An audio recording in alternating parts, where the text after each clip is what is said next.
They laughed at the old man the moment he walked into the bank. His clothes were worn, his hands were shaking. What they didn't know was that he owned everything they stood on. The morning began the way most mornings did in the city, loud, hurried, and impatient. Inside the grand lobby of Monroe National Bank, the world moved at a relentless pace. Marble floors gleamed under rows of golden lights, polished so thoroughly that reflections of people shimmered beneath their feet like distorted shadows. Glass walls rose high, allowing sunlight to pour in and scatter across leather briefcases, designer handbags, and pressed suits. The air smelled faintly of coffee, cologne, and ambition. People stood in line with eyes glued to their phones, fingers tapping screens, minds already elsewhere. Time, for them, was money. And money was everything. At precisely 9:17 a.m., the heavy glass doors opened again. This time the sound was quieter. An elderly man stepped inside. He paused just beyond the threshold, allowing his eyes to adjust to the brightness. He stood taller than most, despite his age, his back straight, though his movements were slow and measured. His hair, silver and thin, rested beneath a straw hat that had clearly seen many summers. His face was deeply lined, not with bitterness but with years of sun, wind, work, and waiting. His name was Mr. Elias Harlan. His clothing stood in sharp contrast to the environment around him. A faded, checkered shirt hung loosely over his shoulders. His jeans were worn soft, frayed at the hems. His boots bore the dust of roads far removed from marble floors. In his hands, rough and calloused, he carried an old leather wallet, cracked at the corners, stitched and restitched so many times it seemed more patchwork than accessory. The moment he stepped forward, the energy of the room shifted. Not loudly, not obviously, but subtly, like a draft slipping through a closed room. Eyes lifted, judgments formed, assumptions settled in place.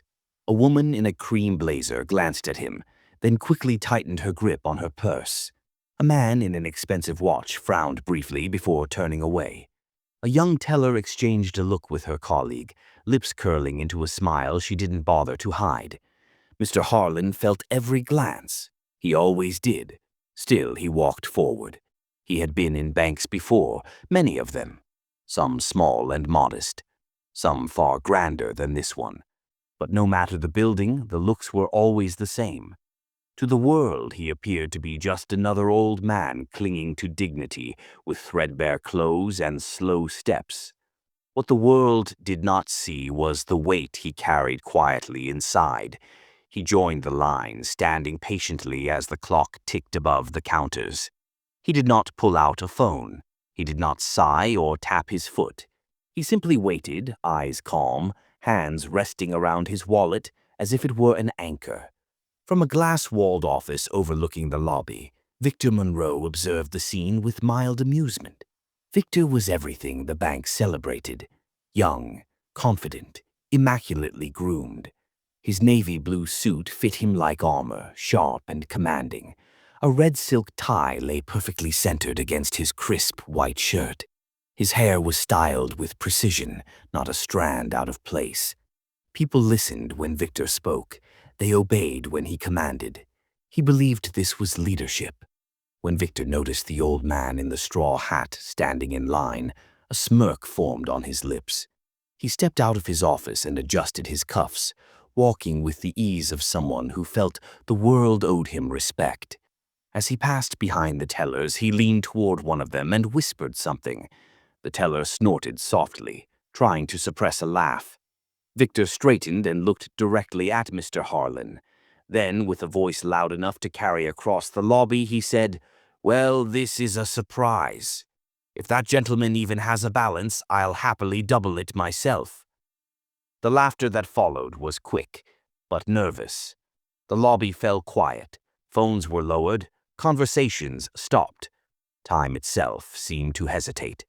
Mr. Harlan felt the words strike him like cold rain.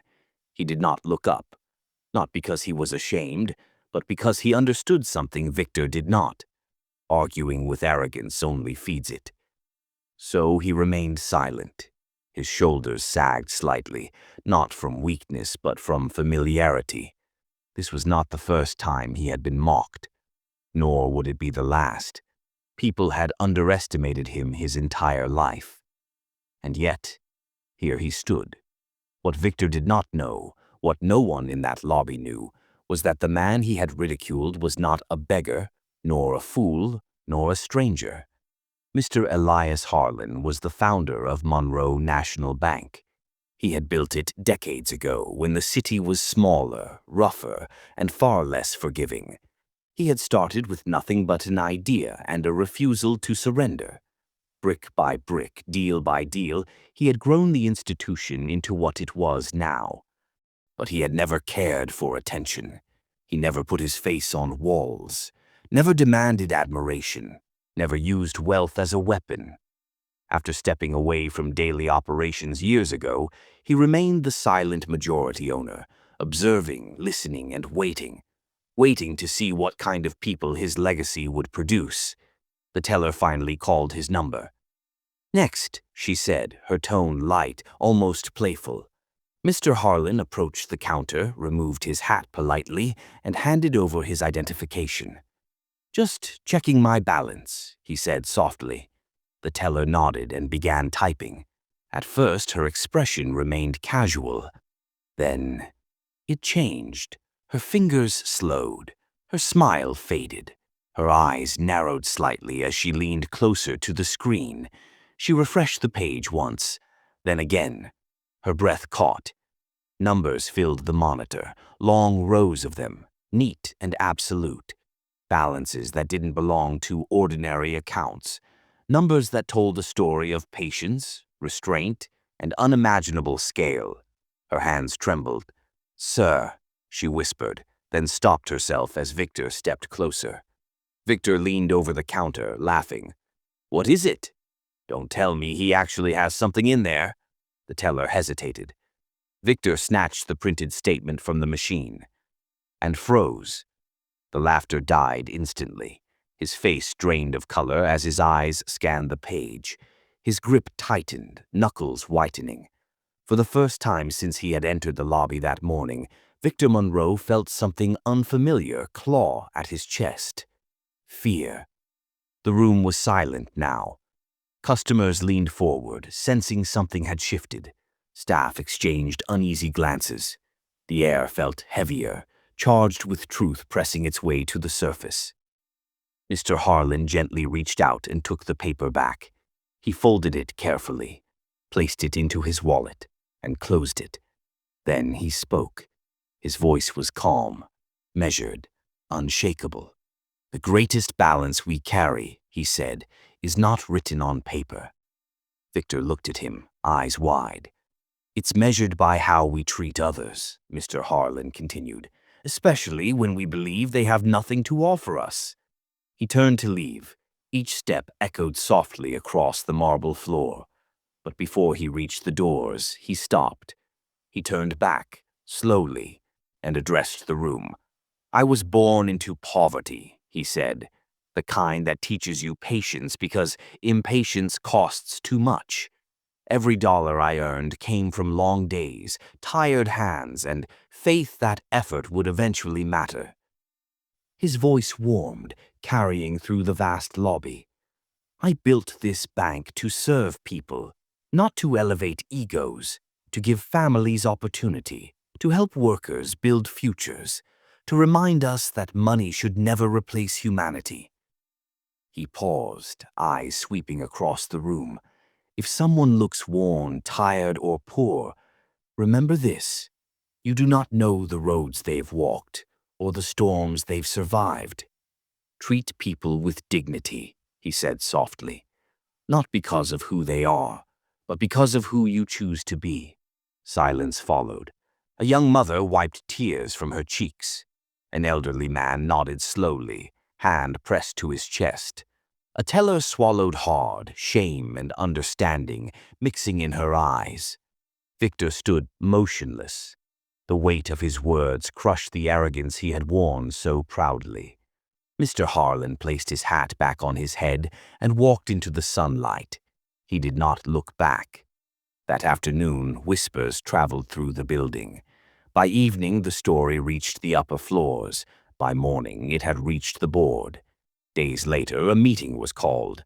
Victor sat stiffly at the table, heart pounding. At the head of the room sat Mr. Harlan. No straw hat, no worn clothes, just a simple suit and the same quiet presence. He looked at Victor with neither anger nor triumph, only disappointment. Leadership, Mr. Harlan said, is not measured by authority, but by compassion. Victor resigned before the week was over. The bank changed after that. Staff spoke differently, listened more carefully, looked at people, not appearances. Customers remembered the old man in the straw hat, and Mr. Harlan returned to his quiet life, content. Because to him, wealth had never been the goal. Dignity was. And in the shadows of that story, a truth remained. That character is the only fortune that never fades.